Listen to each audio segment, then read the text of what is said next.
pemirsa Rahmat Handoyo Official, kita ketemu lagi. Kali ini kita masih membahas tentang nasib Terawan.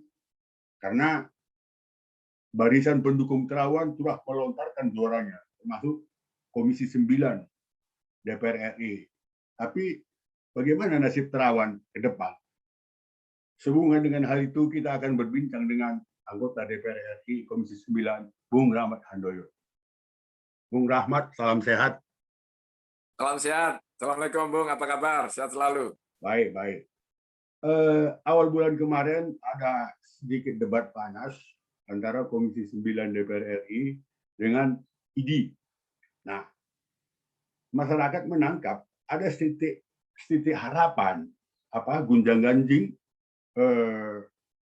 antara ID dan Terawan, sedikit harapan bahwa ada janji kesepakatan bersama akan diselesaikan dengan cara kekeluargaan. Begitu yang ditangkap oleh masyarakat. Nah, Bung Rahmat, bagaimana sebenarnya nasib dari kesepakatan itu hingga saat ini? Ya, sebenarnya gini, Bung. Apa yang dilakukan oleh Komisi 9 sebenarnya sudah cukup ya, bahwa selaku Komisi 9 mendengarkan aspirasi, mendengarkan keluh kesah masyarakat. Juga barangkali juga memang menjadi tugas kewajiban parlemen ya, fungsi kontrol ya, bahwa ID itu adalah mendapatkan amanah dari rakyat. Tugas pokoknya diberikan palu yang begitu kuat, hulu hilir, fungsi keanggotaan, fungsi ranah publik untuk untuk izin praktek pun harus mendapatkan surat rekomendasi dari dari ID. Artinya memang bahwa ID tidak hanya sebatas mengurusi keanggotaan, tetapi kepentingan publik pun ID juga mengurusin gitu loh. Karena amanah masyarakat, amanah rakyat seperti itu, undang-undang praktek kedokteran. Namun apapun sudah cukup ya memfasilitasi ID untuk menyelesaikan masalahnya itu. Namun demikian saya dalam posisi menunggu ya ID untuk menyelesaikan kasusnya dengan Pak Terawan, dan polemik sudah sedemikian besar, bahkan sampai muncul tagar yang tidak dikomandai. Saya kaget, bubarkan ID. Ada apa sebenarnya kok sampai harus membubarkan ID dari kalangan masyarakat, dari para netizen ini ya? Artinya ini tidak disepelekan, tidak boleh disepelekan, ada suatu masalah serius yang harus diselesaikan. Saya kira ini harus menjadi pemikiran bersama, baik ID maupun keluarga besar ID. Ada apa? Bahkan begitu rapat terakhir kemarin itu, ya hampir 2-3 minggu yang lalu itu, Instagram saya juga diberondong, didatangi oleh teman-teman, ada juga dari dokter, ada juga dari masyarakat umum, intinya juga mendukung langkah parlemen untuk memfasilitasi, mencarikan solusi yang terbaik. Karena ID adalah aset bangsa, Pak Terawan aset bangsa. Namun saya sedikit kecewa ya, beberapa waktu lalu ada salah satu pengurus ID atau dalam hal ini MKEK menyampaikan dimuat di media bahwa Terawan tidak proaktif atau tidak akomodatif terkait bagaimana proses penyelesaian soal yang ada di ID dengan Pak Terawan. Udahlah, saya berharap kalau terjadi polemik itu kan sudah nggak usah dibawa ke ranah publik deh. Kalau soal itu, apalagi kemarin saya juga sudah berdiskusi di dalam satu forum yang kalau tidak salah di Kumparan Plus ya, itu adalah salah satu dokter yang spesialis, yang profesor guru besar Undip, sangat benar-benar memojokkan dari Pak Terawan. Udahlah, saya tidak mau masuk ke situ. Kalau persoalan ilmiah masih debatable gitu loh. Tapi ketika ranah ilmiah itu masih debatable, hasil-hasil temuan praktek teman-teman kedokteran itu masih banyak yang debatable, atau hasil temuan mulanya dari kedokteran itu adalah banyak yang kontra pro dan kontra gitu ya. Jadi saya kira pro dan kontra itu terus jangan dijustifikasi tidak ilmiah. Karena sekali lagi dari sisinya Pak Terawan ini, temuannya Pak Terawan ini banyak guru besar yang mendukung temuannya dari Pak Terawan, karena memang adalah satu hal harapan dari temuan kedokteran, tapi juga ya harus diakui tidak sedikit yang menolak, terutama dari teman-teman yang dokter ahli saraf ya. Saya memahami suasana batin seperti itu. Tapi apapun, karena ini adalah ranah temuan itu juga masih menimbulkan pro dan kontra ya. Kalau terjadi masalah silakan didiskusikan, silakan tidak temu. Kalau perlu memang harus ada dibina, merta terus kemudian dimatikan. Saya nggak nyangka dan nggak habis pikir dipecat permanen. Artinya kan tidak memungkinkan lagi. Nah, tetap kita masuk ke situ lagi. Udahlah, Pak Terawan dengan ini silakan menyelesaikan dengan cara kekeluargaan, cara yang bermartabat, dan jangan menyelesaikan cara menang-menangan. Gitu, Bu. Oke, Bung Rahmat, ini begitu besarnya ya pembelaan terhadap Terawan mulai gonjang-ganjing ini. Anggota Komisi 9 juga rata-rata mendukung Terawan. Terus kalau ID tetap bersikukuh, terjadilah pemecatan permanen. Apalagi yang akan dilakukan oleh Komisi 9? Saya tidak mau berandai-andai, Bung. Biarlah kita beri kesempatan kepada Komisi 9. Kepada ID ya. Komisi 9 dan ID kan sudah bersepakat untuk menyelesaikan secara kekeluargaan, secara bermartabat. Ya saya kira saya tidak mau masuk ranah situ, tetapi ya tentu ya agar proses penyelesaiannya itu dengan cara kekeluargaan dengan martabat. Jangan hanya sebatas menang-menangan. Ingat, menang-menangan itu dalam... Sorry, Bung, saya potong sedikit. Itu MKEK itu mengeluarkan rekomendasi tanggal 25. Sesuai aturan, itu 28 hari harus dieksekusi. Nah, kalau kita hitung, itu tanggal 25 bulan kemarin, tinggal beberapa hari lagi, itu sudah harus dieksekusi. Apakah janji kekeluargaan, kesepakatan kekeluargaan itu dilaksanakan setelah Terawan dipecat secara permanen, atau itu masih ada kesempatan untuk dianulir? Ya, sekali lagi itu kan ranah organisasi ya. Kalau pada akhirnya dipecat kan pasti ada ranah untuk kembali lagi masuk organisasi. Itu kan banyak cara ya. Artinya saya tidak mau dikte dan saya masuk ke masuk ranah ke keluarga rumah tangga ID ya. Tetapi apapun harapan masyarakat, harapan publik itu juga harus didengarkan oleh ID, termasuk MKEK gitu loh. Karena memang ini adalah suara masyarakat. Sekali lagi, kalau toh pada akhirnya itu masih temuan itu dikira belum ilmiah, tapi juga banyak yang mengatakan itu sudah ilmiah, karena itu sudah dihasilkan disertasi dari Unhas. Ilmiah itu tempatnya di mana ya? Di universitas.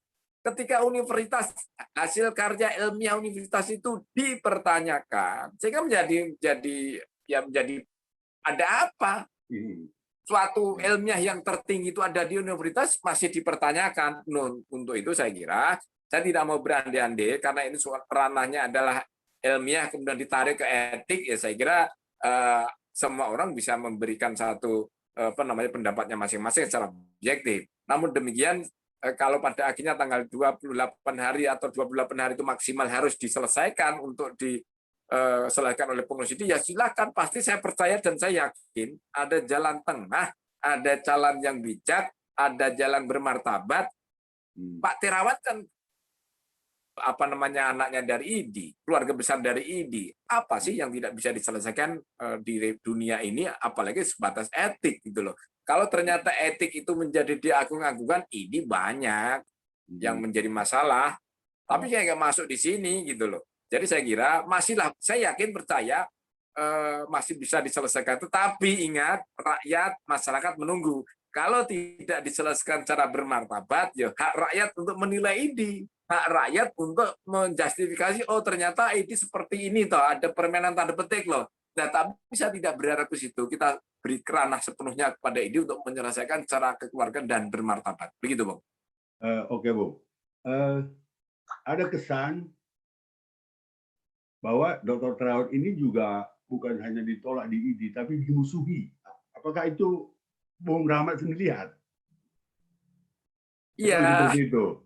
Ya itu kan kalau bahasa musuhi itu kan nggak disukai. Ya. Nah itu nggak disukai, ya rakyat bisa menilai. Saya pun bisa merasakan gitu loh. Dari sisi komentar-komentarnya di media, ada komentar-komentarnya guru besar, bahkan termasuk cara menyampaikan guru besar yang saya ajak diskusi, bukan saya ajak, saya menjadi salah satu peserta diskusi pun, narasumber pun sedemikian rupa, saya bisa membayangkan itu ya. Nah, kalau boleh mereka mengatakan tidak memusuhi secara yang lain, tetapi kan masyarakat juga bisa menilai ya. Jadi hak warga masyarakat, hak rakyat untuk menilai ternyata Pak Tirawan itu kan nggak disukai.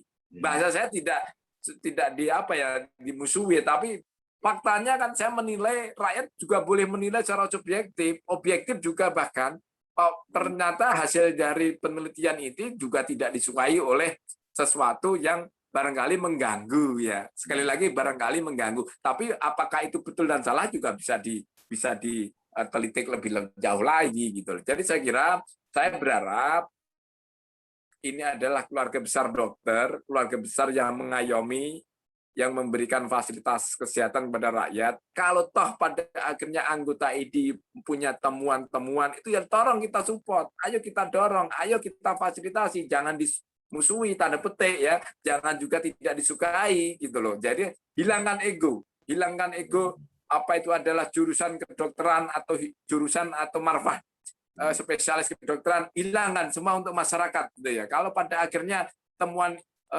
Pak Tirawan itu baik, saya kira bisa dimanfaatkan untuk spesialis saraf, spesialis jantung maupun spesialis yang lain gitu ya. Saya kira hilangkan ego itu. Tapi apapun, saya tidak masuk ke masalah disukai atau dibenci ataupun dimusuhi. Sudahilah polemik ini. Yang penting Pak Tirawan adalah juga seorang tentara, seorang patriot, sedikit banyak pasti sudah memberikan dharma baktinya kepada negara, apalagi juga pernah Menkes, berbuat terbaik buat bangsa. Dan ID juga menjadi salah satu yang harus dihormati oleh semua keluarga besar ID. Saya kira kita jangan terpecah belah pro dan kontra. Yang paling penting adalah satu titik, satu tujuan, fasilitas memberikan pelayanan kepada kesehatan rakyat dengan ID dan Pak Tirawan bersatu kembali lagi. Itu yang paling penting.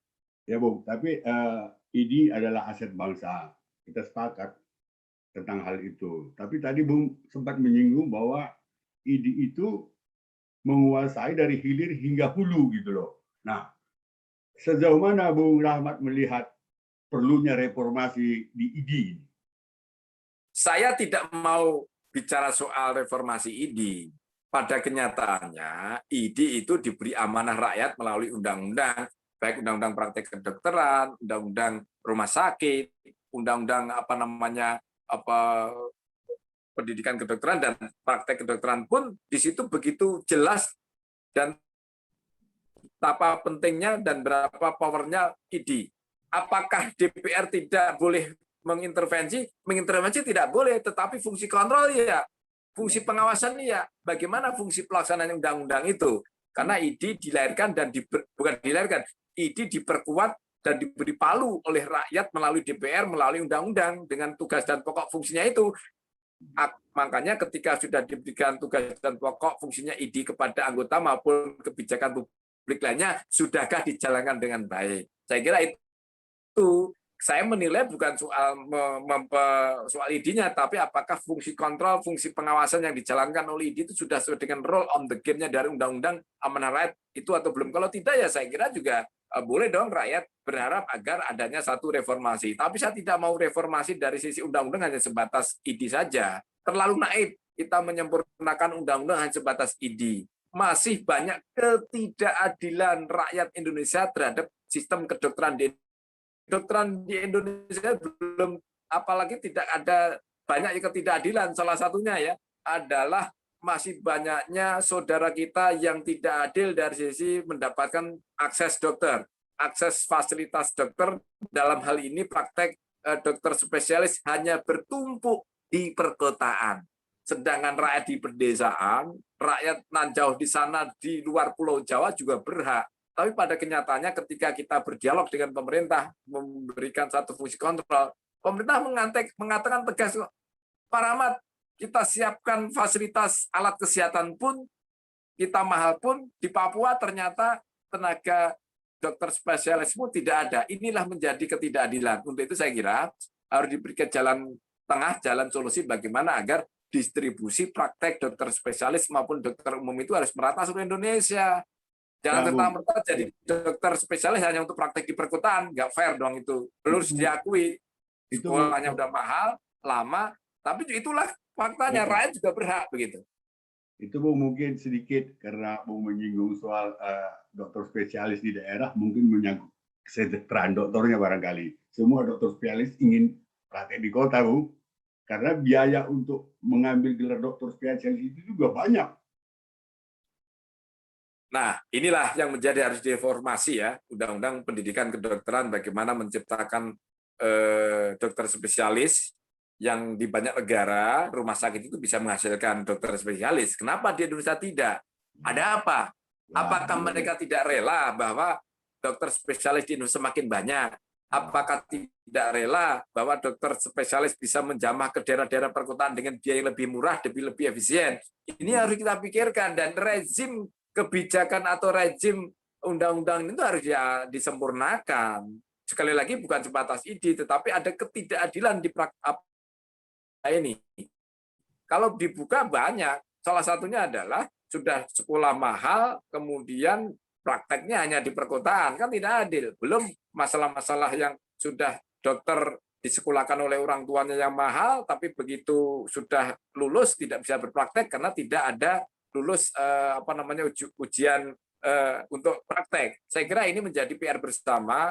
Banyak yang bukan banyak, ada yang gila loh bahkan sarjana kedokteran tapi tidak bisa berpraktek karena belum lulus ujian kompetensi. Nah ini kan harus diselesaikan. Masih banyak ribuan saudara kita sarjana dokter belum bisa berpraktek karena tidak lulus atau belum lulus ujian berkali-kali uji kompetensi dari uji kompetensi tidak lulus, tapi pada akhirnya nganggur, tidak bisa bekerja praktek kedokteran. Nah inilah menjadi salah satu harus carikan solusi. Begitu saya kira, Bu.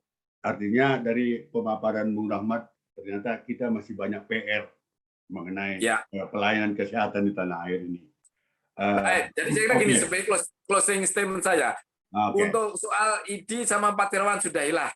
Tetapi saya juga berharap kepada pengurus ID sudahilah berpolemik dan berkomentar yang tidak-tidak di media massa maupun media pers ya, apalagi di media lainnya ya, bahwa Pak Tirawan Bugono begini, bahwa ilmiah tidak ilmiah, sudahilah itu di ranahnya ID saja, nggak usah dibawa ke ranah publik gitu loh.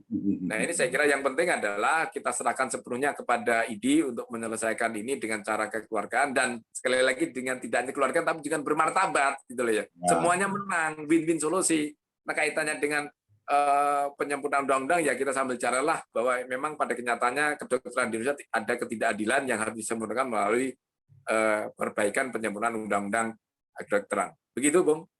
Oke, terima kasih Bung Rahmat Handoyo, anggota Komisi 9 DPR RI.